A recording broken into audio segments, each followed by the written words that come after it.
ওনার জন্য তোমরা এখানে আসছো, তার জন্য আমার জন্য নামাজ হচ্ছে না। তারপরে আমরা চেষ্টা করছি তোমাদের বাড়ি হেল্প করার জন্য। তো এখন তোমাদের মধ্যে শাকিব স্যার কিছু কথা বলবেন, আশা করি তোমরা মনোযোগ দিয়ে সেটা শুনবে। আসসালামু আলাইকুম ওয়া রাহমাতুল্লাহ। আসলে আমার কথা বলার মতো এরকম অবস্থায় আমি না, হয়তো তোমরা দেখে বুঝতে পারছো।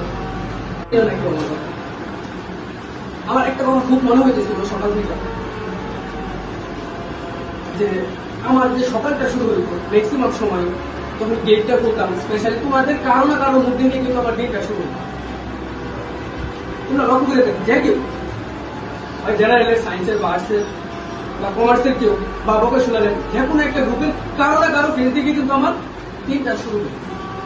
এমনকি যখন আমি ঘুমাইতে যেতাম ম্যাক্সিমাম সময় তোমাদেরই কারো না কারোর সাথে হয়তো ভিডিও করে বা মেসেজের মাধ্যমে, কথার মাধ্যমে কিন্তু আমার এই ঘুমানো দেওয়ার আগে সময়টা শেষ হতো।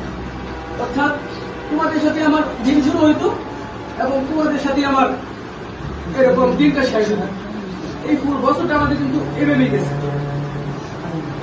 কিন্তু আমার এই জিনিসটা খুব বারবার মাথায় আসতেছে, তো হয়তো সে আজকেই সেই দিন, যে এই দিনের পরে হয়তো এরকম হবে।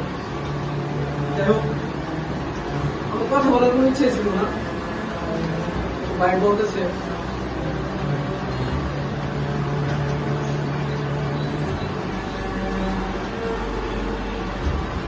আজকে পরে হয়তো আর কোনোদিন মেজর বেটাই সকাল সকাল আসবে, হয়তো বা রাতের 12টার পরে স্যারের ভিডিও কল দেওয়া, স্যারে বলবো না স্যার এই ম্যাথটাই প্রবলেম হচ্ছে সলভ করে। আজকে সেই লাস্ট